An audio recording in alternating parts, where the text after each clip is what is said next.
All right, good morning, YouTube. I'm just going to double check before we get started right now and make sure that it's live, that it's recording, that everything's coming through right now. And I also want to double check with you guys on the audio and make sure that that's all coming in loud and clear right now. So it looks like we are streaming.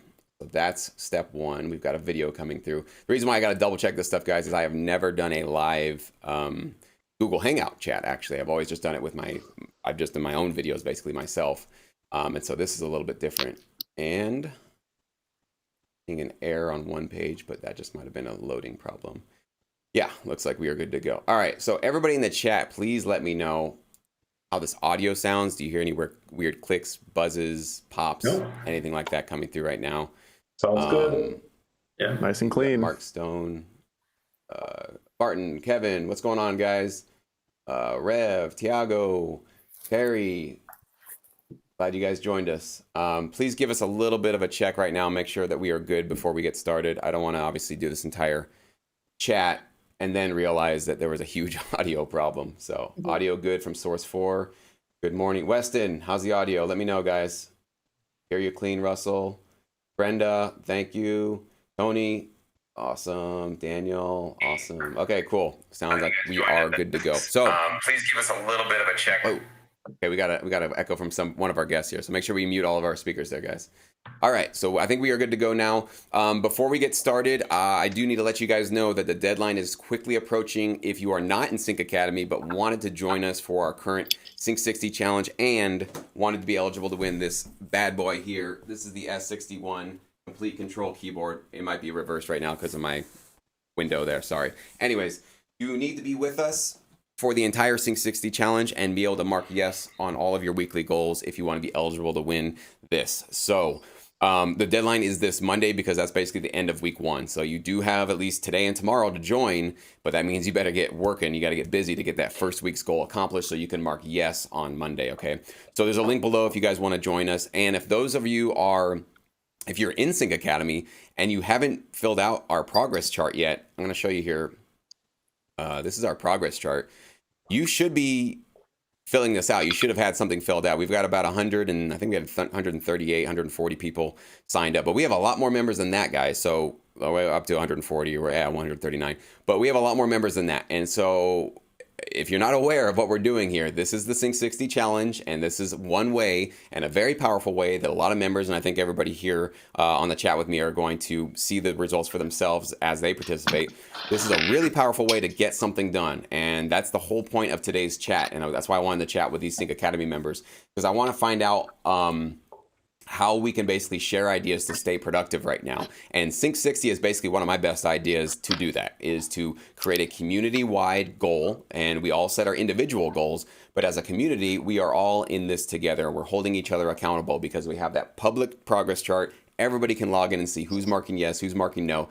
If you're participating, you should have a little bit of that extra incentive to go, I don't want to be one of the members that marks no this week. Let me just get what I need to get done. So that's what I'm trying to do. And of course, with the keyboard, the S61, I'm giving a little bit of an extra carrot, a little bit of extra incentive to try to even maybe push you further to get that 60-day goal accomplished. But the ultimate reward for you guys should be your own goal, right? The whole point of this is that you know that you need to improve your producing skills, maybe your mixing skills, mastering skills, or you need to actually finally create that first 10 or 12 track album because you know that's the best way to impress and put your best foot forward with the library. So use this as an opportunity. A lot of you guys are having a lot of time at home during the quarantine, and maybe your day job laid you off, which I'm really sorry to hear that, or maybe you're just on part-time, or maybe you're just working remotely from home. Whatever your situation is, you probably have more time. I can almost guarantee 80% of you watching this right now have a lot more time than you did 2 weeks ago. And the number one excuse I get from most producers as to why they're not doing what they want to do with sync licensing is, I don't have any time. Well, right now, that window or that excuse needs to fly right out the window. Okay, you do probably have a lot more time right now. So there should be no other excuse. And so I hope you guys, if you're not participating with Sync 60, you're at least staying productive right now and improving your skills, learning some new software, doing something to take advantage of this situation right now. And so that's what we're going to get into right now. with our chat right now. So what I want to do is I'm going to introduce you guys one at a time who are here with us on the chat, and just let us know where you're from, and just briefly, you know, not like a huge thing, but just how has the coronavirus situation impacted you in your local community? Bill, we'll go left to right here. Bill, why don't you go ahead and give us a start? Let us know who you are, where you're from, and how you've been impacted thus far. Right on. Well, my name is Bill, and I hail from Minneapolis, Minnesota. I live just outside of the city in a small suburb called Crystal. And yeah, the last couple of weeks have slowly gotten pretty intense with the effect of the coronavirus. I do audio production work, so you can imagine every single event that I was supposed to work has been canceled until further notice. And I did just get hired to teach music theory at a local college, but they pushed the start back a month at this point, and it might go even longer. So all that said, I have absolutely no work, and talk about free time. I have, you know, besides having a wife and some of the things that we do around the house and just, you know, taking care of business, there's a lot of time to push forward and make things happen in my production world. So, you know, I'm really glad that you decided to make that choice. And yeah, you're facing a very difficult situation, man. I do feel for you. I'm really sorry to hear that. I do believe things will pick up. I think we are going to recover, but I understand right now it's very, you know, it's uncertain, and it's weird to have nobody predicted this and just have the rug pulled out from underneath you with all of the gigs you had. So, but I love that you're at least brave and courageous enough to just look forward into what you can make out of this, right? This is definitely lemons, and you're deciding to make a lemonade out of it. And I think that's really the only option. I don't see any other option to this than to just try to figure out a way to stay productive, look for opportunities, maybe even look for new gigs, new other part-time work, or other things that you can do to lend yourself as a service person to those in need, or to those that might need your services. So I like that, man. That's great. Courtney, Thanks. why don't you let us know about who you are, where you're from, and how you've been impacted thus far? Hey guys, I'm Courtney McKenna. I am calling in from Manhattan Beach, California, and it's been a wild year so far for me. I was working in marketing at Tom's, but I'm also a singer-songwriter, and I have a band here in Los Angeles.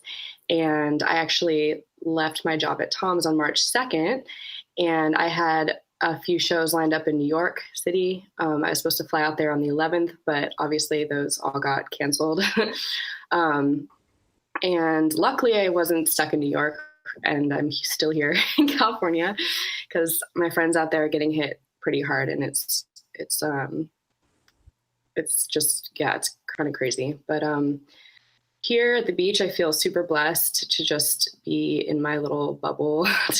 And, you know, I'm just trying to connect with friends and check in with them and family. And yeah, work-wise, I've been wanting to dive into production. I've done a little bit on the side just for friends and with my own music. But now I'm pretty excited to actually have the time to do this. And, you know, all the events that I was planning, it's like,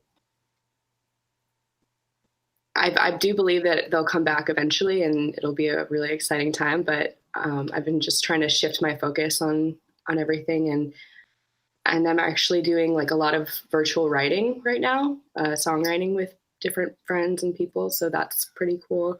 That's awesome. Yeah, I really actually want to learn what that's all about. I've never actually heard of that. So are you kind of brand new to like using a DAW? You're brand new to the stages of actually producing your own music with your own computer? Is that where you're at? I did. So like 3 or 4 years ago, I got into GarageBand. And then last year I did a art film for my friends. And I did that on Pro Tools. So I have a little bit of like my feet are wet, but it's been definitely, I think, a year, because I've really just been focusing on like my performing out and live shows and producing events and stuff. So yeah. Well, that's great. So you've got a huge opportunity then to become a pro at a DAW, at a software program that you feel that can really be useful. I can tell you, you're a vocalist, I'm guessing too, right? Singer-songwriter, vocalist, yeah. Mm-hmm. Vocalists, I was just talking to Trevor actually in Sync Academy about this. Vocalists are so valuable in this side of the business, especially a vocalist that can record themselves, okay? Yeah. A vocalist that has to go to the studio, and obviously right now that's probably not going to be happening that much, but if you have your own microphone, your own setup, you can record clean vocals, you know how to deal with audio files, stems, all that kind of stuff. Yeah. you will be a king or a queen of this industry, because vocal music, when done right, is very, very valuable for music libraries. And a lot of producers and musicians and vocalists just don't do it right. Or, like I said, the producer has to bring the vocalists into their studio. I had a lot of experience doing that.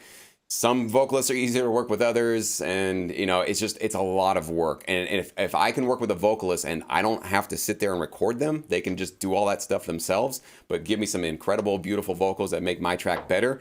Then we split our writer share 50-50. It's a beautiful thing to do. So I would encourage anybody that's watching right now, if you are a vocalist, you definitely need to learn how to record yourself.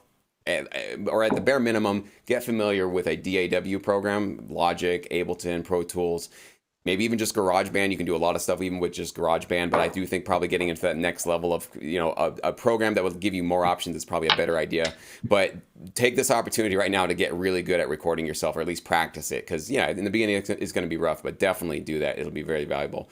Yeah. You have a lot of opportunity in front of you, Courtney. That's great. Thanks. Pro Tools is actually giving away 90 days of their programs right now also.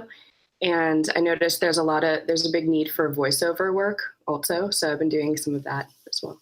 Perfect. Awesome. Looking for the opportunities. Very cool. All right, Hans, how are you doing, man? And how have things been affected where you are? Hi, I'm Hans. It's tough. I'm from Dallas, and I'm home right now for 12 days. Same here. I lost every job that I had, all the gigs. I had a big show coming up in beginning of April where I wrote arrangements for a symphony orchestra and my Brazilian band. And that took a lot of time, but I learned a lot, and eventually maybe in the next season, it will come back. We are good so far. We're safe. We have enough food and water, and there has been a silver lining on that. For sure, I have more time right now. It feels like it. Sometimes it's a little complicated with just being honest that I'm a little dazzled and not quite myself, and I have to accept that. I used to be kind of a Pollyanna and just go over it and go on my DAW and work, but something wasn't quite right. I couldn't get out my emotions in the right way, and this time I wanted to do different, and I wanted to acknowledge it, and it works. And certainly Sync 60 was a great idea. I applaud you as a leader for that. You saw it and you took immediate action, and I think the right action for all of us here in Sync Academy, to keep us, to just don't let us guessing what now. And so that helped quite a bit with, getting my goal set and just work on that. And, I always work on some other opportunities at the same time. That is a little harder. I kind of sometimes can't get myself do it. But what has been really good is that the whole situation forced me to reach out to people in a different way, as well as, family back in Europe. And people here, and I do a lot of Zoom meetings. I started this little Zoom check-in with some of the students here in Sync Academy, and it's very inspiring, to see some of the people, from France or somewhere, and get to know their faces other than just their posts and their music. Mm-hmm. So that helped me and inspired me kind of to keep the ball rolling, and look at the bright side of things. I love that, man. And by the way, Hans, I want to thank you for doing that. Hans, if you guys don't know, Hans just started doing this daily thing spontaneously in Sync Academy where he's putting up a Zoom link. And if you guys just want to log in and chat with him and hang out and just talk whatever, you can talk licensing, you can talk, the craziness going on around you. I thought that was a really cool thing that you did, man, just to step up and provide a place for people to kind of connect. And you guys should take advantage of that. And he's definitely available, and he's putting this really cool thing together for you guys. So if you guys are in Sync Academy, make sure you look out for that. I think you're doing like 10 a.m. Was it Eastern time or Pacific time? It's 10 a.m. Central time. Central time. So okay. Yeah. So he's posting it pretty much every day, guys. So definitely check it out. Obviously not today because we're doing this chat, but usually you'll see him up there with that link. And I know a lot of you guys have connected with him, and that's a really cool thing that you're doing. And I agree. I think right now, staying productive, staying motivated, and getting focused on a particular goal is the best way to get through this. And I certainly found myself a few times, not so much this week, but last week when this all kind of unrolled on all of us, especially here in California, many times, like, driving to the store, driving to do this, and I'm just like, wait, am I dreaming? Like I really many times had this out of body, like this is what you watch in the movies, you know, some sort of crazy pandemic situation where it's like everybody just has this panic and fear. I'm like, nah, I think I might be dreaming here. And I had many of those situations where, you know, you go through those process of like denial, you know, like this isn't really happening. So you're not alone if you felt that sort of like out of your own skin or out of your own existence kind of a feeling. I've definitely gone through that a few times. I know almost everybody has gone through that because it's just so weird and like, you know, this is such a strange situation. So we're all in this together though. We're all going to look back on this and wonder, you know, what the heck happened there and dissect it and all that kind of stuff. But I know that for sure what we're all going to do is if we don't do anything right now and we just, you know, just get glued and addicted to the fear and this blows over and we kind of get back to work in due time, you're going to look back on this as a big wasted thing. And that's what I'm always thinking about. Like, how am I going to look back on my time that I spent right now and the choices I made? Also with what kind of YouTube videos did I put out? What did I do in Sync Academy? What am I doing with the Syndicate? I need to make sure that I'm very happy with the choices I'm making right now, because when this all is over, you will be looking back on what you did during that time. And so I think it's a great opportunity to become a leader and to provide those solutions. So Hans, thanks for being a great member, man. I appreciate that. And last but not least, Scott, how you doing, man? Where are you from, and how has this affected you? Hi, guys. I'm Scott from just north of Toronto. So here in Canada, I think the whole pandemic thing kind of hit us only about 2 weeks, about 2 weeks ago was when we kind of went into the self-isolation, at least in my province in Ontario.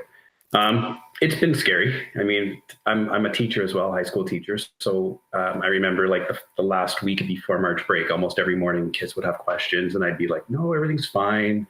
Let's, you know, and, you know, for the most part it was, but then every day it would get, you know, progressively a little more scary, a little more stressful. So, I mean, fortunately I teach high school, so I could talk to the kids at that level and, you know, show them news clips or that sort of thing. So, you know, I really don't envy the elementary school teachers having to kind of navigate this with parents and that sort of thing. And then at the same time, like, I guess about 2 or 3 days ago, we were told that we were going to be starting teaching again. So it'll all be online, obviously. So we've been kind of mandated to put together, you know, lessons and resources and, you know, all the hoops that we have to jump through to kind of get parents on board and help them understand how to use, you know, like Google Hangouts, for example, that sort of thing. You know, so as you know, it's a bit of a challenge sometime, but I was lucky enough, you know, as a teacher to kind of, I've had some time and a little more security, at least. I'm not losing any employment opportunities. So my heart goes out to everybody that's kind of been hit by this. It has given me some time, and just coincidentally enough, about right, I guess, the March break, the first day I got emailed from a library saying they wanted to work with me. And so it was really good for me to it got me pretty jazzed about. What did the library say? You cut out for a second there. They were really happy and they wanted to work with me. So, nice. You know, it was definitely a good way to kind of encourage me and keep me moving and motivated. I mean, I think that was really what spurred it on. It was like, okay, well, now I have something to do during this time, you know, because otherwise, you know, it would be pretty challenging. And, you know, I have 2 boys, which I have half time. So I got to keep them busy. I got to keep them occupied. I got to find projects for them. And now with my job, trying to put stuff together. So it's a balancing act for sure. And I get what you mean about it being kind of surreal and, you know, going out and feeling like you're on a movie, you know, I definitely feel that as well. But you know, this is the time where we're kind of supposed to step up and opportunities like this, you know, I think all of us have that kind of underlying worry, but it's opportunities like this that keep us motivated and kind of distract us from falling into the, you know, watching the news 24/7 and kind of getting to that kind of dread mentality, you know. So the music has been a great outlet for that. Yeah, and I'll tell you guys one thing, that with or without a corona pandemic, this is how I get through everything. So I use my work and my productivity to get me through all negativity in life. So this is definitely applicable right now because there's a lot of fear and negativity out there. So this is certainly going to help a lot of you guys just stay focused on something productive. But I do this all the time. Like, this is just what I do. So I used to be a big news junkie where I would be addicted to what negative thing I should be worried about now, right? And it's a flavor of the week thing. Whatever it is this week, talk to me in 2 weeks. I won't care about that. It's this new thing that I'm going to be worried or freaked out over. And that's how the news business really works. It's hijacking your fight or flight response, getting you hooked on the fear because they know that our brains are wired to look for potential threats. And so I used to be somebody that was just completely hooked on it. And I had a mentor years ago, and she told me, I think it was right when the it was the tsunami happening. Japan got hit, and they had their Fukushima, issue with, potential problems obviously going on over there. And I was just like addicted to the news, watching every gruesome detail, how many people had died, all this horrible stuff. And she said, Jesse, are you going to get on a plane and go over there and help them? I'm like, no, I'm not going to do that. Okay, so what are you doing by watching? How are you helping? Are you a part of a solution? Or are you just basically, not only are you not helping, but you're also letting the situation that's not directly affecting you, it's not happening in your community, you're letting it basically take your productivity away so that you're now not being your best person, your best self, your best business person or best producer or whatever it is for your people around you. So you're letting this situation completely rob your family and friends and your business contacts of your best potential. I'm like, can't argue with that. I mean, I'm not getting on a plane. I'm not going over there to do that right now. So why am I so interested in all the details of I think I just realized she kind of exposed this thing for me. I had gotten addicted to the fear and to the news and all that kind of stuff. So hopefully this might work as some sort of a new habit for a lot of people to put in place moving forward, that in times of uncertainty or doubt or whatever, being productive and getting work done and having a goal, it really can get you through a lot of tough things in life. And so I think we should take this moving forward beyond just the pandemic and the situation we're in now. So quickly, I'm going to tell you guys about one. I want to explain something because I think a lot of you who are now quarantined at home are realizing that you have a lot more time. And one of the biggest questions I've always gotten from people, and I really never knew how to answer it, because to me it was just like I don't know, it's just my life. I don't know how to answer that. But the question was, Jesse, how do you get all this done? You're doing licensing, you're doing your YouTube, now the podcast, you have Sync Academy, Sync Edge, Syndicate. How the hell do you keep up with all the stuff you have going on? And I've always been like, I don't know, like I like doing it all and I have enough time to do it. So that's how, right? And now I'm realizing one way that you can probably visualize or even experience for yourself right now how you can get a lot more done is think about those of you that had a commute before this thing happened, right? And I'm just going to be, let's say it was 30 minutes to get to work and back, and in LA, that's probably quick. Some people in LA are an hour, 2 hours each way. So let's just be conservative. Let's say it's 30 minutes. So 30 minutes there, 30 minutes back. Well, when you work from home, like I have for the last 12 years of my licensing career, that extra hour a day by the end of 5 days, 5 hours. At the end of 7 days, 7 hours, which is pretty much a whole extra day of productivity that I get, that a lot of people that have to travel to a office don't get. Not to mention, how many meetings do you guys get pulled into that are worthless, that are just meetings about meetings and talking about stuff that doesn't really need to be talked about, could have been shared in an email, could have been done over the phone very quickly, whatever it happened to be. And so obviously in my career, I don't have meetings. I really don't. And most of the stuff that I get contracted to do is just an email or a text or sometimes a phone call, but the phone call is 5 minutes long. So I really don't get lost in those sort of, I don't know, day job sort of time wasters, the commuting, also just getting ready for work. I mean, obviously maybe more female viewers, you guys probably spend a lot more time getting ready for work. When you work from home, you don't really have to worry about that so much, right? So you actually get to save a lot of time. Same with men as well, putting on your suit and tie or your uniform or whatever it is. You can actually save a lot of time actually, because there's really no friction between you getting out of bed, hopefully putting on something you could feel comfortable working in, and walking to your home studio or your computer or whatever it is. So maybe a lot of you guys will start to see that now, that there's like a world of opportunity when you don't have all those other restrictions or those other just obstacles in your day-to-day life. And that's how I do what I do, guys, is when you work from home and your commute is from your bedroom to your office or to your computer, wherever it is, I mean, you have a lot of free time. You have a lot of time to get stuff done. And so I'm hoping that that's what a lot of you guys take from this. Now, that didn't happen instantly, though. When I went from having a day job to being self-employed essentially and working from home, man, I was staying up till 4 a.m., sleeping in till 11, eating crappy, because nobody was telling me, hey, you got to get up by 8 or by 9 to get some music done or to work on this. Nobody had any sort of guidelines for me. And that was a weird fish out of water experience, because my entire life, maybe you guys can resonate with this, you went to school, maybe probably public school, or any sort of educational process, and it was like, get there by 8, you're out by 3:30. But then every single hour, there's a bell that rings, and you go to this class, and then you go to that class, and then after school, you go to after school care, or you go to soccer or band practice or basketball, or your entire world is set up externally for your day-to-day life and your schedule, right? And that continues into high school, and if you went to college, and certainly into the work world, there is definitely going to be starts and stops times, right? There's going to be buzzers that you have to essentially make sure you get stuff done, or there's going to be a consequence.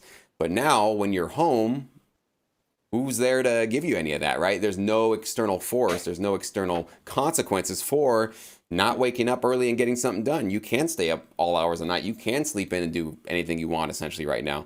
So it's going to take a bit of an adjustment period. I don't think this is something that you can expect from like day 1 to day 2. You have a completely robust schedule and a discipline for yourself, but work towards a discipline. I would say one of the first things that I would tell you guys, I don't care what you're working on, what your goals are, try to work on your sleep schedule and try to not get really loose with that, where you're staying up all hours of the night and sleeping in super late. I will say that will be the first thing that I shoot for. If you're having a hard time right now getting productive and getting into some sort of a flow where you're working on stuff, try to get your bedtime by literally 10 at the latest. At the latest. I shoot literally personally for 8 to 9 p.m. and I've been doing that for a couple of years now. And I wake up, 4 or 5 a.m. every single day. But that's how I'm also doing this, is that I wake up and at least for myself, I'm very energized, very excited.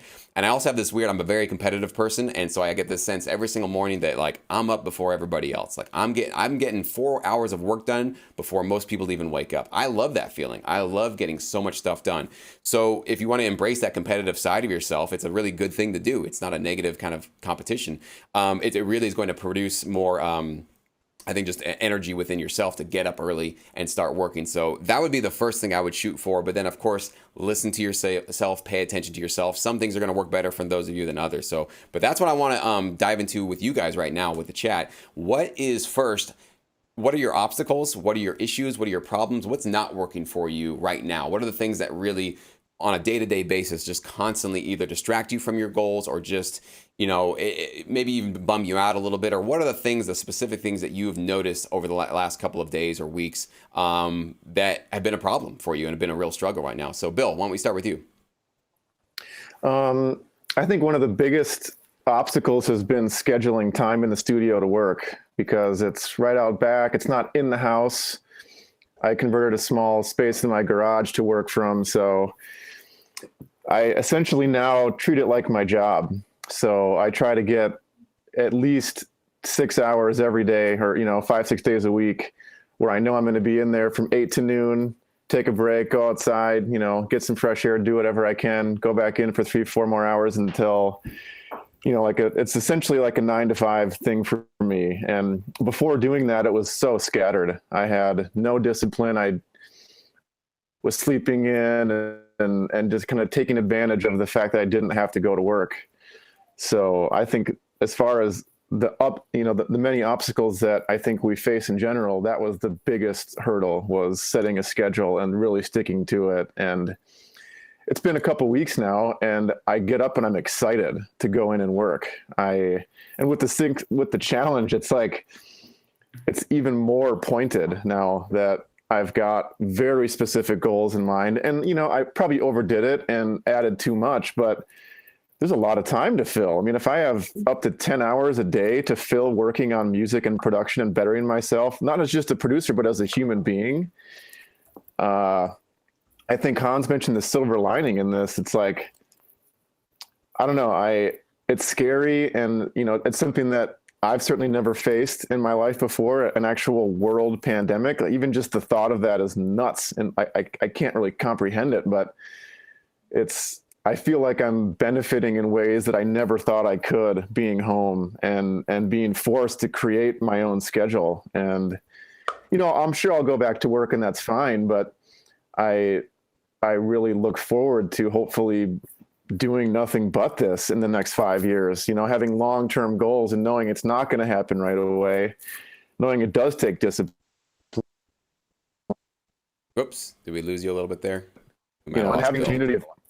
There we go. You're back now. Go ahead. Oh, I think this community has really helped me to know, like, well, if Jesse can do it, why can't I do it? Or if these other people are showing up and doing the work and proving that it's possible, why can't I? And being able to prove to myself that it is possible is, I don't know, man, it's changing the game for me. And not even just with my music. Like I'm becoming just a happier person, knowing that, like, I can make changes and it's not impossible to be a better person. And this whole experience is helping me realize something I never did. So it's really invigorating. Wow, man, that's big. That's a big topic you just shared with us. That's really cool, man. I was just sharing that also with a friend of mine who he got laid off. His entire industry is probably going to be done for the rest of this year and maybe even next year. But he's had all these other creative goals he's wanted to go for. And I said, man, I know that it sucks, and that was your gig and that was your income. But you got to also realize that a lot of times it's when you're uncomfortable and you're kind of forced into a situation like this is when you can make those big changes that you've been wanting to. Because a lot of us, we just get comfortable. It's like the gig we got, it's paying us, it's paying the bills. We're not satisfied 100%, but we're a little bit, should I take a risk on something new when this is kind of the thing that I got? And just like you said, Bill, it's like, this is going to put so many people in this opportunity to have to, embrace what is the thing that I really wanted to do. Maybe I did want to change. I wanted to pick up a new skill. I wanted to change directions. Or even if you wanted to, you're going to be going back to your employer after this is all over, but that there's some skill that would make you more, it would basically maybe give you a raise or give you a promotion or make you just more attractive to employers or people in your field. This is your time to be able to do that. And even if you've been kicking around some ideas, it's like, what else are you going to do right now? This is the time to be doing that kind of stuff. So thanks for sharing that, Bill. That was really, really cool, man.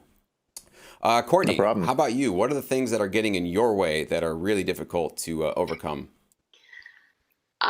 Definitely creating structure for myself. That's been the hardest thing, but also the best thing for me. So at first I was just like, okay, I'm going to sleep for 9 hours. I'm going to do some yoga and some meditation. But then it's like I have a long list of things that I want to do, and the day just seems to fly by, even though I know that I do have all this time. So I think, one thing I've been really working on is just keeping to a morning routine and an evening routine, just to kind of like have my days bookend. And yeah, I get up, I do yoga, I make breakfast, and just having those like things in place just help me to focus. At the end of the day, I'm always writing my goals for the next day and like what I accomplished and what I'm grateful for. And then just I've been having to be more diligent in my own scheduling. So if I say I'm going to give myself an hour to something or someone, then even if I'm having the most fun, I'm like, okay, I'm really sorry, but I have to go right now because, I planned these other things. And on the flip side, also just like planning time to do nothing, because I feel like that's giving me freedom to be a little more creative and like, I don't know, sew some holes of these dresses that I had in my closet, or that's what I did last night for my Friday night.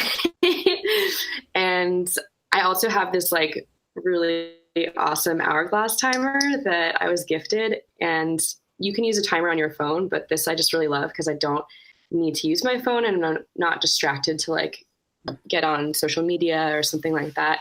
But I really love that. And every time I turn it on, I'm just like, okay, I've got an hour, let's see what I can do. And just giving myself like frequent breaks if I need to, like doing some stretching or like turning on some music and moving my body and like dancing, going for a little walk. Like that stuff has definitely been helping, but it's been having a routine and like trying to just be my own,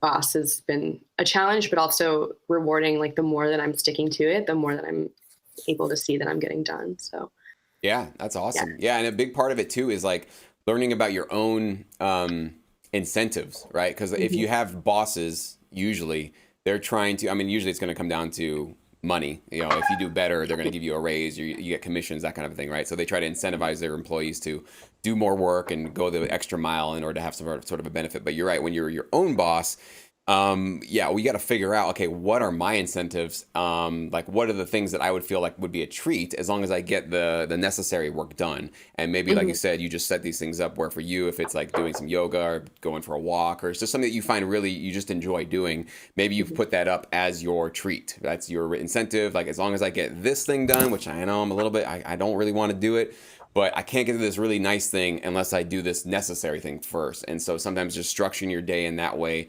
usually can help, where I'll do that to myself all the time to say like I want to watch some new TV show that just got released. But I'm like, nope, not gonna go do that until I get this stuff done. This really has to get done first. And so what happens is when you put yourself in that sort of a frame, you've basically just given yourself a carrot right in the future. And what you're doing is you're going, I know why I'm doing this now. Now I have a purpose for, maybe it's some boring metadata. Maybe it's, okay, I have to learn something technical about a DAW program that's a little bit intimidating, but I've got this carrot though. That thing is going to be waiting for me as soon as I can get this thing done.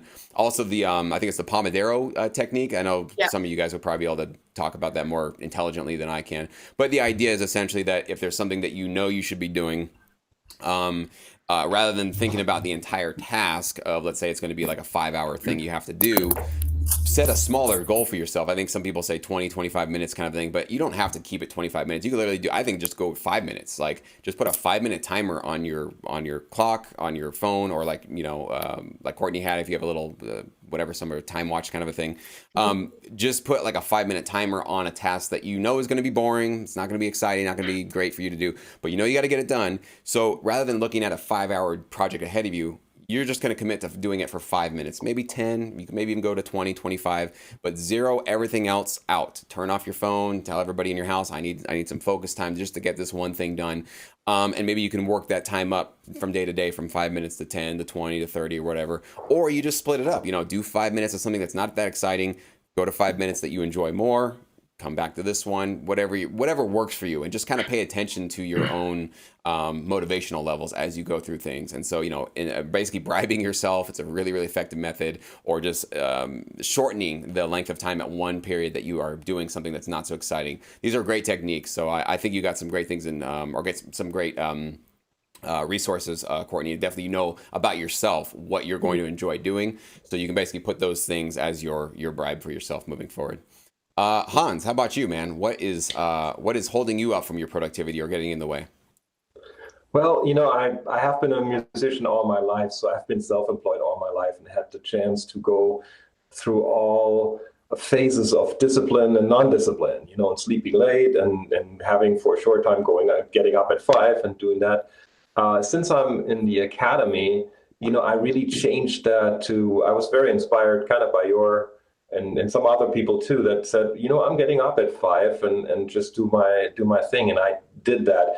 And for sure, when the virus hit and all of a sudden I had to stay home and to all the news and everything and my friends and family, I got thrown out of that a little bit. But since a few days, I kind of, I said, okay, I need to go back to that routine and stay with it. But nowadays I look at it almost like I take it a day at a time. I just say it for today. Today I get up at 5. I work, and I have more meetings. I do more meetings with people, which is usually I have a more uninterrupted time in the morning where I work.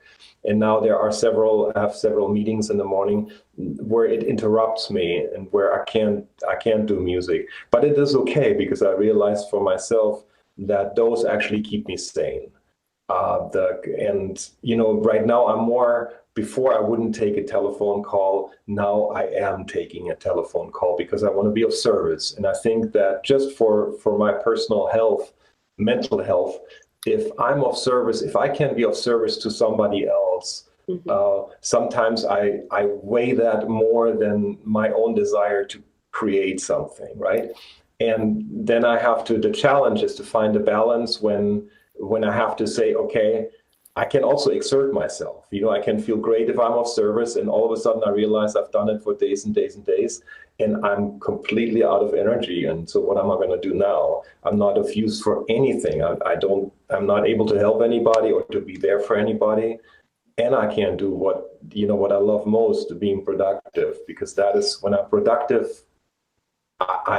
I know that we all here share that when we are productive, that feeling that you push the space bar and something plays and you think like, wow, man, I created that. I have no idea how that happened. And I'm still like, I look at it and think like, what happened? Who did that? And I'm fascinated by that. And so I need that in my life. And I know that we all need that. And maybe that is the positive energy that we can put back into the world to get through that and know that we are connected and we have that. I know that we come all from this. That energy is the same in all of us. I woke up the other day and had this picture of. For a moment, I was fearful. I thought, like, oh my God, everything I have is in zeros and ones. What if there's solar flare and everything is erased? Everything is gone. And then I realized, wow, everything that we do, all the creative parts come from literally a space without time and without matter. And they come somehow through us. And the body and has to see the eye, so to speak, to create something. But then it's also like, then we have to let it go again. It's like, I thought about how many countless mothers have soothed their kids with a lullaby, beautiful voices.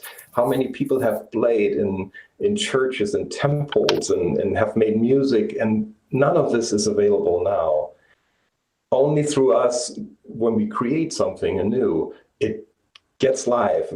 Somehow there's new life in it, and that stays for a little bit, and then it's gone again. But I know when I'm part of the creation process, then I feel alive, and that's the only thing that keeps me kind of sane, I guess. Absolutely, man. That was beautifully said. I bet you guys didn't think we were going to get that deep on a Saturday morning here. That was beautiful, Hans. Well said, man. Yeah. No, you're speaking the truth, man. I mean, us creative types, this is, we have to do this. I've made the analogy before that we are sharks, and sharks, most of them, not all of them, but most sharks have to just keep swimming or else they die. And for us, we have to just keep creating or else we spiritually die, right? If we are not creating something, if we're not coming up with something cool, something musical, something beautiful, and challenging ourselves in this manner, we do feel like we're sort of kind of a robot without a purpose. We don't really know what we're doing here, and we kind of lose a little bit of ourselves. So you're right. This is the time where you do find yourself, and maybe for a lot of people right now, they're going to rediscover their love of music. I know that I've had a very rocky love-hate relationship with my music career. Sometimes I'm loving it, sometimes I hate it, and it goes back and forth, and it just depends on all these different factors. So, but you're right. Right now, you just have this. I think most of us have this appreciation that we can have this art form, this medium that we can express how we're feeling right now. And a lot of libraries are going to need a lot of that kind of content, obviously, moving forward. This is going to be the news story of maybe the decade. I don't know. It's definitely for the next year or two. So there's going to be a lot of content centered around this. So this is obviously another opportunity for us as music creators, as artists, to express how we're feeling, what's happening, and that comes in all different, think about all the emotions you felt in the last 2 weeks. I felt everything from, some despair, some depression, some, hopelessness, to optimism, cautious optimism, to absolute like heartwarming, like, wow, like human beings are awesome. Like I felt all different types of emotions, and we should be putting those emotions into our music right now. So if you're not doing that, hopefully you can rediscover your love of music right now. It's a really great thing to do. So awesome. Thanks, Hans. And Scott, go ahead and let us know, what are your obstacles? What's getting in your way right now? Well, it's for me, it was actually being brutally honest with myself. And that was a tough thing to do. Like, I could spend 2-3 hours working on a track, and, within the first 10 minutes, I'll know. I'm really honest with myself, I'll know if it's going anywhere. And if it's not going anywhere, it's about checking yourself, say, okay, do we have to start over?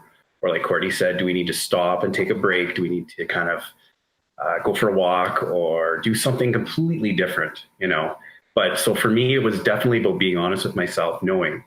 Second to that, I think with Sync Academy, for me,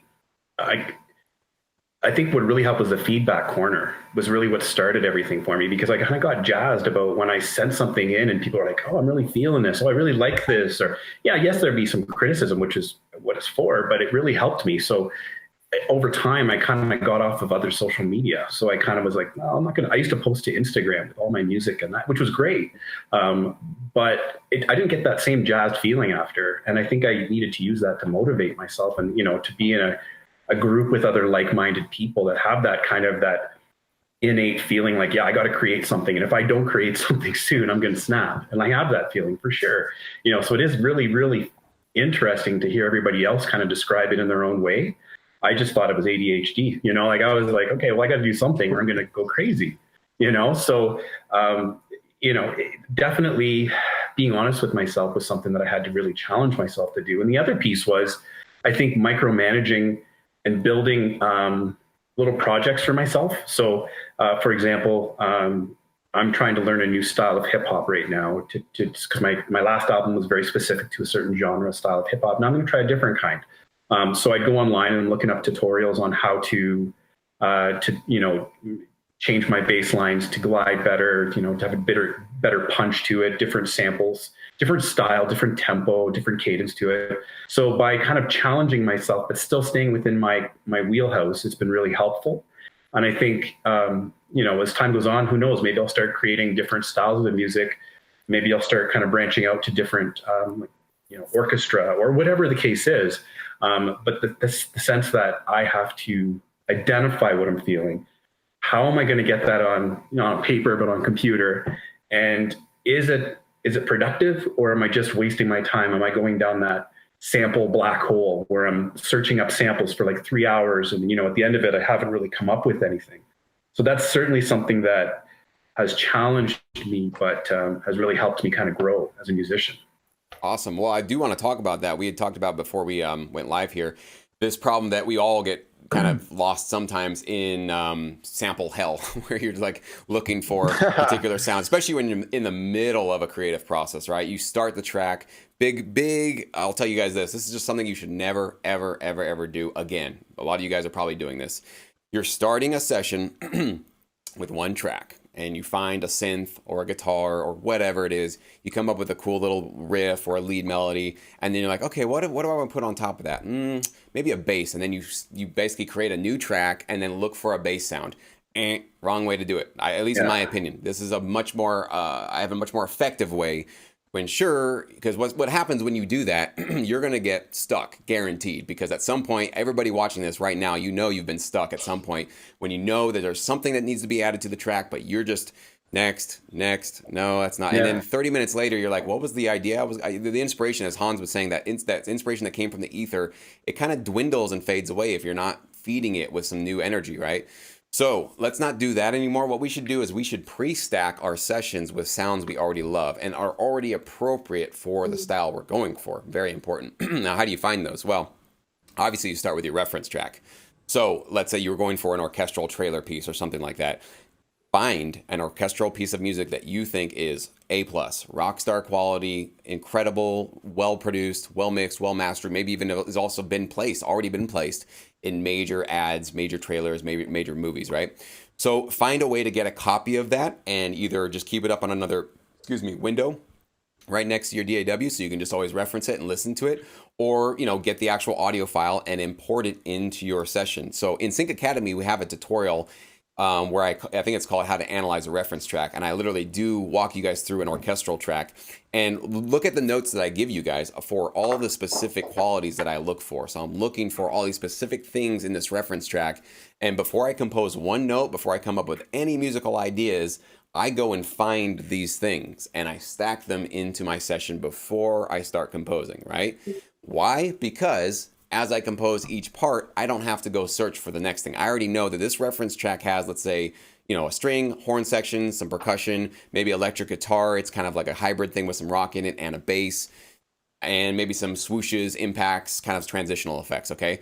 So go get all of that stuff. If you don't know where to get it, look at our plugins and palettes course series. That's why we included that in Sync Academy. So you're getting my recommended plugins, Trevor's and Mike's. We are 3 professionals doing this full time, letting you guys know what has actually gotten us placed, what kind of plugin sound libraries that we go to every single day in this business. So you can look at them, decide which ones you want to invest in and go for. We give you the links for all of that, okay? And none of that is affiliate links at all. That's just 100%. We're just showing you what works for us.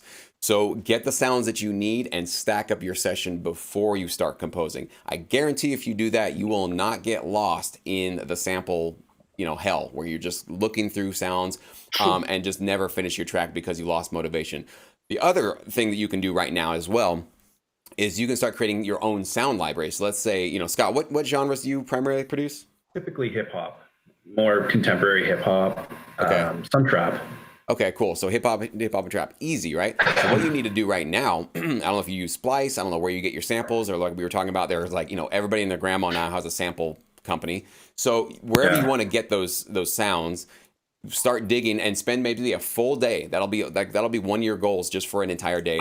go get the best, most awesome, most impactful, most cool sounding kicks, right? And 808s. And you can categorize those, right? You can have maybe more the deep subs. You can have the high clicks. You can have the mid-range ones. You can have the old school, the new school. You can, I mean, however you want to categorize them, put them in categorized folders that you can find very quickly, or whatever sampler program that you're using. Like for me, for Logic Pro, I would basically create my own what do we call it? Like a preset in EXS24. So I'd actually load up all of my kicks into one preset. And when I load that preset, all those kicks that I already have sampled, I love them. I know I'm going to use them. I don't need to go looking for them. They're going to be there. And you can have all of your samples in one preset, right? And then of course you can do the same for your snares, your hi-hats, your claps, your impacts, whatever it is. Just find just get all that stuff basically downloaded and imported into your setup, and in a way that makes sense for you categorically, or for how you want to separate them to be able to find them much easier. So that would be another solution, so that when you do start your next hip hop track, you can literally have your session that already has your kicks lined up. Now you're just going to sample them, but at least they're all right here on your keyboard. You just click through the keys, and then you find the right kick for yourself, for sure. And snare and all that kind of stuff. So you have all that stuff ready to go. So that's another solution to make sure that you avoid those problems. So really good ideas you guys can do right now. So we pretty much covered both angles of it. I really was thinking we would cover mostly just the things that got in our ways, but I think everybody's answer, you kind of covered what is helping you also. So what I want to end with is those of you, the four of you that are here with me, if you guys have any questions at all about sync licensing, about music libraries, about producing, mixing, or mastering, if you have any questions at all, we can hang out for a couple more minutes. Like I said, I think we were planning to do this for about an hour, so we've got about 10, 20 minutes or whatever. So if you guys watching right now, we can go one at a time. If you have any questions at all, just feel free to ask. And if not, maybe we'll go to the chat and see if anybody has questions there. But Bill, do you have any questions or anything that you want to talk about? Yeah, I guess I'm curious about getting over the hump of actually submitting and reaching out to libraries, because I'm at this point where I don't struggle with writing and composing. Like, that's been going super well, but it's the mix and the master that I get so worked up about. And if you have any advice for just kind of letting go, or I mean, I could ask people over and over again, like, what needs to be better? What can I do? What can I do? But at some point I need to find I don't know if it's just like find the courage to just let go and submit, because I've done the research and I know who I want to submit to with the genre that I'm in right now. So I guess I'm just, any feedback on that would be great. Let me ask you one question. Do you feel your tracks are ready to be submitted? Do you feel they're on par with who you're competing against? I mean, yes and no.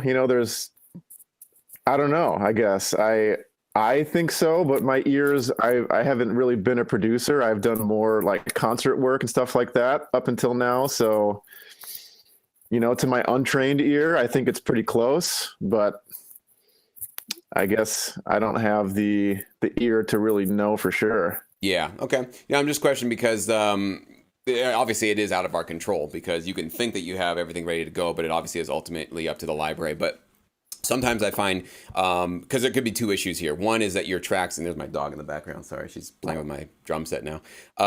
Sometimes your tracks aren't ready to go because they're not on par with the competition of the other tracks in the library that you're submitting to. And in that case, it does make sense to obviously just like dig in a little bit more, refine your skills a bit, and basically not pitch yet. But the other situation that happens for some producers is their tracks are licensable, they are ready to go, but it's a confidence thing. It's sort of a fear of I don't want to put myself out there, because if I put myself out there, I can be rejected, right? As long as I don't put myself out there, I can't get rejected. So there's kind of two issues that are going on at play here. So maybe just spend some time thinking about which one you think you're really dealing with, because only you can really answer that for yourself, so I can't obviously answer that for you. What I will say is, if the mixing and mastering process is frustrating you, it did frustrate me for the first probably 5 or 6 years of my career in this business, because I always made this dumb assumption that I'll fix it in the mix. That's what I always thought. My rough mixes never sounded great, but I was like, yeah, but once I get to the mixing and mastering, like I'll solve all that crap. Like, the drums don't feel that impactful, the guitars don't feel that live, the strings don't feel very realistic, they kind of sound like MIDI strings, but I'll fix all of that once I get to the mixing and mastering process. Very incorrect. So I think the way you should be looking at this is spend 90% of the time on the producing side, 80 to 90, let's say 10 to 20% on the mixing and mastering side. Mixing and mastering should not be thought of as something that's going to pull something that's like at 50% up to 100%. It's going to take something that's at 80% and just boost it up to 100. That's all you're going to be doing with mixing and mastering. So your rough mixes should feel really good, should be hitting hard, should have great sounding drums or strings or whatever it is that you're working with, whatever style you're going for. So you should feel very, very good even about your rough mixes before you even start touching mixing and mastering. So this is one thing that you can do as you're producing your tracks. Let's say you have you got your structure, beginning, middle, end, all that kind of stuff. Click play through it. If there's anything in that track that you're like, I'm not really digging that, okay, don't go to mixing and mastering then. Like, that's not going to fix it. Mixing and mastering will not fix those problems. You should have a rough mix that you are excited about, that you love, that feels good. Sure, it's not going to be maybe at the loudness that you need it to be. It's not going to be as stereo spread, but at least it needs to be conveying the emotion. It needs to be, hitting the whatever the points you need it to hit. It needs to be feeling the emotional crescendos, the rises, the falls, have the right structure, right? Everything about your rough mix should feel really, really, really good. So that's one thing that I would say for you guys that are, and honestly, I would say your mixing and mastering process shouldn't last more than 2 hours, max, 100% max. I, in the beginning, would spend days on the mixing process thinking that, and that's because I was doing it wrong, because I wasn't spending the right kind of time or enough time on my producing. I would basically stop the producing process too early, move into mixing and mastering, and spend like a day or two trying to make this garbage sound great, and it just never really worked out. So now what I do is I spend most of my time just in the producing side, experimenting with ideas, crafting new ideas, playing with things, swapping out sounds. Like if I don't feel like something immediately with that snare hit, if I don't feel something incredible with that kick or with that guitar part or whatever, throw it out. I'm going to do something else until I feel like, okay, and it makes you kind of want to move. And my barometer for myself is I just want to dance, I want to headbang, I want to move. If my music is making me do that, I'm doing something right. And hopefully you guys can maybe use that as your own barometer. If you hit play and it's just kind of, you're not feeling it, and you got to be honest. It's a really tricky thing. I know that, because we can delude ourselves into thinking that we're creating great music when we're not. So maybe take an hour or two away from your mix, come back to it, maybe even a day or two from your mix. Go listen to a bunch of music that you look up to, Bill, that you emulate, producers, artists, composers that you're like, these are the top of the top. These are the people that I aspire to be like. Go spend a whole day listening to their music. Put it in your house, put it in your headphones, listen to it all day long, then come back and listen to your music. Sometimes just A/B comparing that and being surrounded by people at the top of their craft and just comparing where your tracks really are. Because there might be some things that you're doing great, but after exposing yourself to a lot of great music and then immediately comparing your tracks, you might immediately start saying, whoa, I have no low end in my mix. I don't have any of that energy in the low end that they had over here. Or my drums just don't hit hard, or my strings kind of sound like a MIDI keyboard. They don't really sound like a real live orchestra that was recording this. So that would be my best advice to you. Of course, other than that, all of the tutorials in Sync Academy are there for you, all the mixing and mastering ones that can help you. But I would say for yourself, spend a lot of time on the producing side. And for everybody watching, I think 80% of your time, just focus on that. That should be able to help you out a little bit, I hope. So Awesome. How about you, Thanks, Courtney? Jesse. Yeah, absolutely. How about you, Courtney? Any questions, concerns about the licensing biz? Well, this is my day 3 in the academy, so I still have lots to review, and I'm pretty excited. My plan was just to do like a few hours every day watching videos and practicing some production. Just, I've started to, I have a little MIDI keyboard, and I have some guitars and vocals, and I definitely have already experienced like the black hole of sounds and falling into that. So I think what you were saying about finding music that you really love and just having samples and references to go back to, that really resonated with me.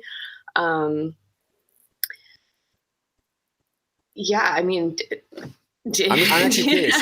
I'm actually curious. So you're brand new to Sync Academy. Are you brand new to Sync licensing as well? Like, did you just discover this whole world, this whole industry just a couple days ago, or have you been aware of it for a while? I'd say a while. I actually was a tour manager for this past year, like aside from Tom. So one of the guitar players that I worked with, he turned me on to you. And so I've had this sort of like for a few months now saved as like a favorite to go back to and just start reading and learning about. And I know you have like a lot of free resources online, but I definitely find like when I have someone or a group or community to hold me accountable, then I just work better that way. So when I finally like made the commitment, I was like, all right, this is, I'm going in. And yeah, I've definitely, so I put out like my own acoustic recording project last September. And, you know, I definitely have been always had in my mind that I wanted to do sync licensing at some point. But like I said before, I was just so focused on doing like live shows and producing live events that I never really made the time for it. So this is definitely like a blessing in disguise, I guess. Totally. I will say this for anybody that's brand new to Sync Academy, like Courtney, or just brand new to Sync licensing, I will say, if you feel overwhelmed and you're just kind of looking into this big, you know, Grand Canyon of knowledge that you have to jump into, no, you don't have to. It's not that. Okay. I'm going to simplify this. The recipe for success in sync licensing, just do two things. That's it. Okay. Very, very, very, very simple. Number one, create licensable tracks. I'm not saying that creating licensable tracks is simple, but the two-step process is a very simple process to understand. So step one, learn how to create licensable tracks, okay? And so that's what all the tutorials in Sync Academy are there for you guys to do. Obviously, posting your tracks for the feedback corner, getting some helpful, useful tips from your fellow members is also part of that, okay? Number two, find a great library to submit to and pitch those tracks to, and then basically continuously serve them with more licensable tracks. Go back to step one, create more licensable tracks, and send it back to them. That's really it, guys. Now, you might want to partner with 2 exclusive libraries so you can kind of A/B compare how each one does for you. But that's the whole key to success with this whole thing. Super simple to understand, right? Very, very difficult to pull off because we're talking about months, years of consistently doing that. That's the whole thing here. If it was like 2 weeks of this kind of work and you could have full-time income, it'd be too saturated. There'd be no way that anybody's getting into this because it'd already be done. The fact is, it takes months and years to continuously be in this business to prove yourself, right? Everybody's got to pay their dues. So creating that first licensable 10 or 12 track album, getting the right library to pitch it to, understanding that you're not just going, you know, I had this question the other day, like, I want to get my music in a trailer. I want to get my music in a TV show. That's great. But you have to kind of flip it 180 to think, how can my music help this library with their clients? Because let's say it'd be great if you got some big trailer placement, but what if the library that you're most relevant for is somebody that's putting together a lot of content for reality TV? Okay, maybe it's not your first choice, but do you want to get placements? And reality TV has been the biggest bulk of my income because most of my music gets placed on competition shows, reality shows, drama shows, all that kind of stuff. And it's usually in the background, but those little placements stack up because there's so much music in that content and there's so many reality shows and so many episodes. So it's a quantity game when you get into that business. And so my approach has never been to be too goal focused, meaning I want to get my song onto that TV show or into a trailer or into this or that. I've been trying to keep it more of a sort of a wide net spread of like, I want to make a full-time living making music. How do I do that, right? And if you keep a sort of a broader net of sort of like a system that you're going for, what you're going to do is you're going to catch multiple opportunities with your net, right? So if you were just thinking, I only want to do trailer stuff, okay, there's your pinpoint. Very, very tricky to get into that business, very few opportunities, and it's almost a miracle for you to get your track accepted because it has to go up through so many different levels of people to say yes, yes, yes, yes, yes. But you can get them. It's definitely possible. So, but if you don't get the specific one tiny little thing you were looking for, you'll feel like you failed and you didn't get it. But if you zoom out and have a much more broad approach to say, I would like to serve this industry wherever my music can best fit, then you're now looking for much more opportunities, a much more diverse way of serving the industry with your music. So just try not to feel too overwhelmed by everything that you're going to get in Sync Academy. And also, I'd say, Courtney, if you're brand new and you haven't gone through many of the tutorials, I have a music licensing basics section in the tutorials. And it's basically the first section you'll see when you get there. Click on that. I would really just go through every single one of those. I really do. I put those first because I think those are the kind of fundamental, not only like industry tutorials for you just to understand what this business is and how it works and who the players are, but also just kind of getting your mindset right? Just getting yourself into the right focused mindset to understand, put your expectations in the right place. That's the first thing. Make sure you understand and prepared for the kind of work you're going to put into this, and to try to get you as prepared to basically take advantage of all the other more in-depth tutorials in the right way. So I would say for everybody that's brand new to Sync Academy, go through those basics and do it one day at a time. You don't need to obviously binge everything all at once. It is a lot of information information to take in. And I know sometimes having that much content is a blessing and it can be a curse for people. And definitely what I don't want you to do, especially Courtney, I don't want you to get just hooked on tutorials where you're not even making music, you're not even opening up your DAW. And I know you're not going to do that, but for everybody else, I've had a couple of members say, I'm so addicted to the tutorials and I'm not even doing anything. I'm like, well, stop. Like seriously, just close the app, close the thing, stop watching them. You've learned enough at this point, even after a couple of tutorials, to feel like you can try something out for yourself. So just make sure you're kind of devoting a good chunk of your day to actually implementing this stuff and not just absorbing the knowledge, because just absorbing knowledge is another form of procrastination, believe it or not. So make sure you get the knowledge and then put it into use. Awesome. Thank you, Jesse. Awesome. Hans, how about you, man? Any questions, concerns, anything about the business you want to talk about? Just learn something, and I'm always getting something out of it that I didn't know before, even though I had an inkling, but to hear it from somebody else makes it just more real to some degree. Thank you, Jesse, for putting this all together. So I'm glad to be a part of this. Thank you. Awesome, man. We're happy to have you here too, Hans. You've been a great member, a very great contributor to the community. So that's great, man. Scott, how about you, buddy? Any questions, comments, concerns? Not so much maybe a little bit of a question, but just, I'm here creating, like I said before, creating hip hop and that sort of thing. And it's such it changes so much as a genre, and there's so many subgenres to it, so for my challenge is, the library I'm working with right now, they've got a very specific need, and I think I'm filling it with the style I'm doing. But then at what point do you kind of start branching out, or do you even branch out? Because I know as a creative person, I don't want to get into that rut as well, so I kind of feel like it's a fine line between creating something new, but still serving that need that's there, so at what point do you kind of go, okay, I've created what I want. Now I'm going to try to explore something else, or do I even do that at all? Great question, man. So I'll tell you my story. Maybe this will help you figure out what you want to do with yours. So I have recommended, and I still will recommend, that everybody getting started, obviously, Courtney, this is for you too, find one genre and stick with pretty much one genre. I say maybe two, but that's a sort of outside. I wouldn't even think about that. I think just literally get it down to one. And there is also, in that Music Licensing Basics series, there is that tutorial. Actually, it's here on my YouTube channel as well. I released that one publicly. So if you guys are just on YouTube, not in Sing Academy, make sure you watch that too. The reason why getting into one genre is the way to go in the beginning, if you guys don't know, is because we have to be honest with ourselves. We are not incredible producers of all genres. There's nobody on planet Earth that is equally as great at orchestral and EDM and country and hip hop and pop all at once. It just doesn't exist. And anybody who thinks that they are, I've listened to it. I mean, maybe it does exist somewhere on Earth, but I've listened to enough producers who think that they're great at all of them, and I've listened to their music, and I'm like, you're deluding yourself. You're not that great at all these other ones. This one, there's always one though. There's always one sticks on. Like, your rock stuff sounds really great though. Like, your rock stuff really rocks. It's really got this authentic feel to it. Cool riffs, great drums. Like, obviously you're either a drummer or a rock or a guitar player or whatever. You love rock music. That's singing to me. That's actually shit. I think I can actually believe that this is really some authentic music you're putting together. So the reason being is you need to become niche specific in this business. And you need to basically carve out a niche for yourself within the library that you submit to. So if you go to a library and say, I am your hip hop guy, trap guy, now you got to make sure you're submitting for you, especially because hip hop is fairly common. A lot of people do hip hop, a lot of people do trap. That doesn't mean that there's a lot of great high quality content and consistent producers that are consistently going to stick around. So I don't think that's a reason to jump out of that genre or anything like that.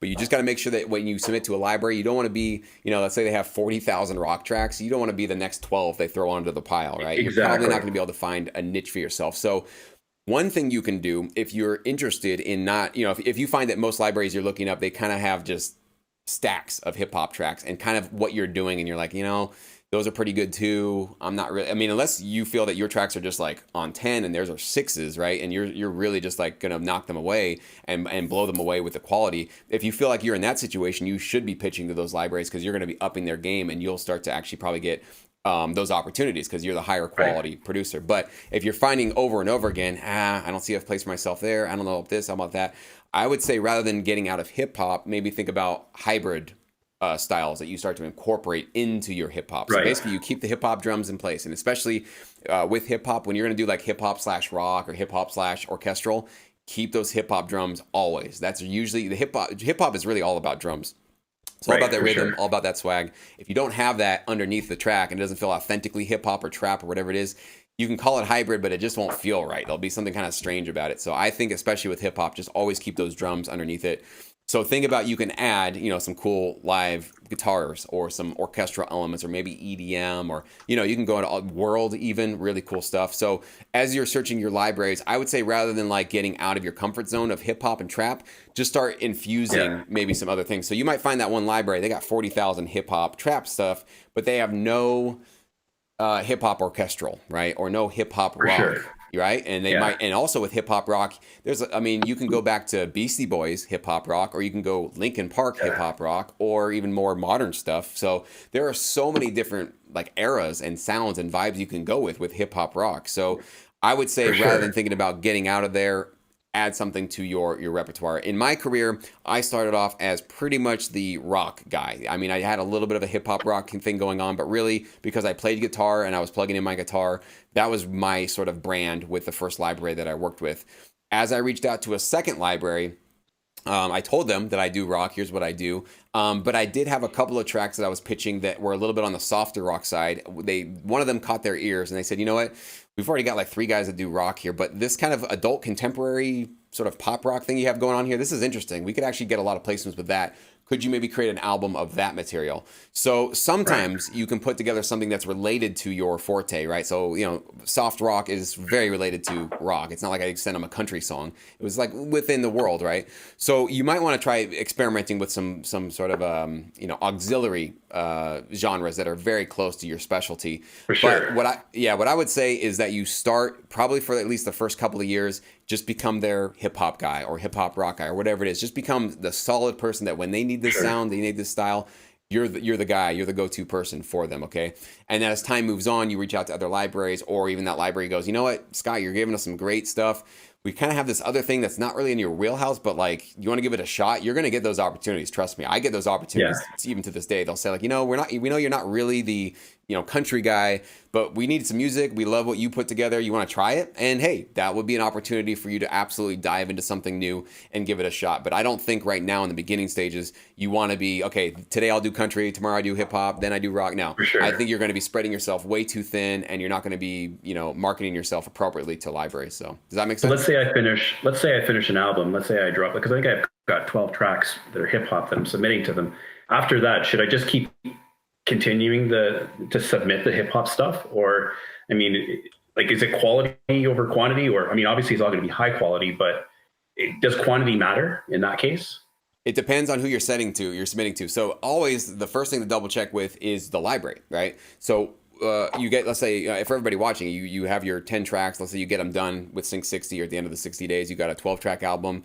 You do your research, you find the library you want to submit to, and when you submit to them, they accept it. You like their terms. You're ready to go. You're excited. So the first thing you should do right after you sign that contract, right after you give them the deliverables, you gave them the metadata, you give them all that stuff they need, the first thing you do is go, you guys want more of that? You guys want another album? Do you want something a little different? What do you guys need? What are you working on right now? What projects are going on? How can I be of use? How can I be of service to you? So always ask them what you should be working on, right? I made this mistake in the beginning thinking, you know what, the library I'm working with, I never talked to them. I never even asked them, but I would look at their catalog and I'd say, they don't have any, like, it was a trip hop album that I did, which is like, slow kind of, I don't know, psychedelic hip hop music. And I had a vocalist that I collaborated with. And I was like, they don't have anything like that. So I just started working on this album, not even talking to them, not even asking them, just thought like, hey, this would be kind of cool for us to do. It did get accepted, but man, that album has been such a flop. I've gotten very few placements with that. And most of those tracks have been sitting collecting dust for 10 years now. So it was not a smart thing for me to do, to throw that music out to this library. And that was 10 years ago, or 12 years ago. And so they were probably a little more lenient on the music they took. But I think now, because there's more people getting involved now, they're not going to even entertain something that's like, we don't have no use for that. We don't even know where that would go. So before you get working on anything, ask them, I'm hungry. I'm ready to go. What do you guys need? You want more of what I just gave you? I can also, and then maybe you give them some suggestions. I'm also able to throw in some rock or orchestral elements. I can go in different moods. Let me know what you're working on right now with your clients, what you plan on pitching in the next month or two, so that I can have a shot at serving you and therefore serving your clients. So always ask them. Was that another question you had, or was that pretty much what you were asking? No, that covered it. Thank you. Okay, yeah. Always ask them. That's one of the number one questions I get on Sync Academy. Like, hey, Jesse, I don't see my tracks registered, and I sent it to a library 2 months ago. I'm like, I'm not the library. Why are you asking me? I'm not the library. I don't know what their process is. I don't know. Maybe they got, shut down due to this coronavirus thing. I don't know if it's BMI or ASCAP that's holding it up. So it's like, I can't speak for any library, guys. I can't speak for anybody's needs at all. So all you need to do always is, and it's just a great habit to be in the habit of doing, is always talk and communicate with your library. You should be on like a week-to-week communication basis with whoever you're submitting to. So and always and letting them know that, not just waiting for them to reach out to you with an opportunity, but always reaching out to them, like, how are you guys doing?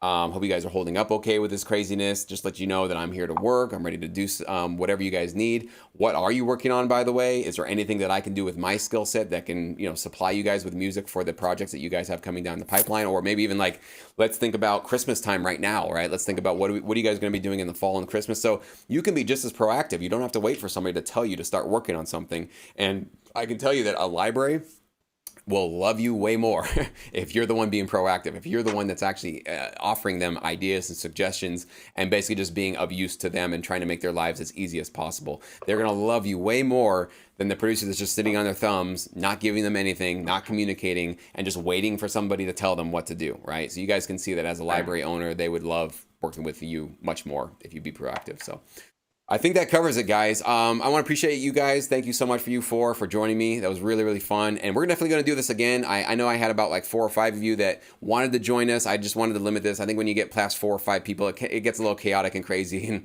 there's noise in the background. So I want to make sure it's a little bit more controlled. And you guys did great. Thank you so much for being here with us.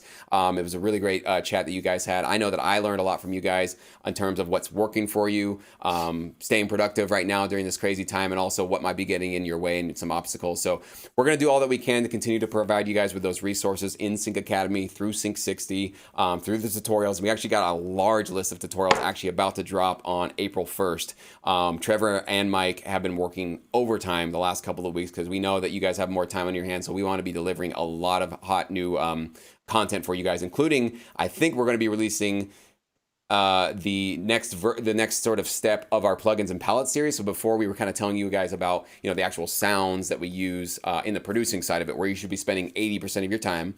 And now we have mixing and mastering tutorials ready to go. So you're going to learn now what myself, Trevor, and Mike are using for our actual mixing plugins and our mastering plugins. Basically, what are our go-tos and why we're able to master tracks within basically an hour or two. Mix and master tracks very, very quickly. So we want to make sure you get access to all those so you can start to maybe equip yourself with these tools so you can literally plug and play. You guys need to get in the habit of doing, especially since this industry is such a quantity game. I mean, just like what Scott was saying there, it is a lot of this is a numbers game.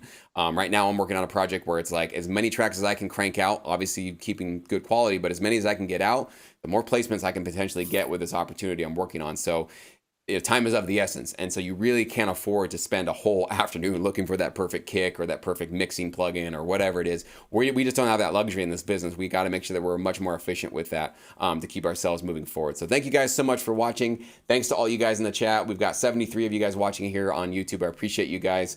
Stay productive, stay motivated, and we got a lot new or more content coming to you right here on my YouTube channel and, of course, with my podcast. So stay tuned. Great things are coming your way. Thank you guys so much for watching. Thanks, Jesse.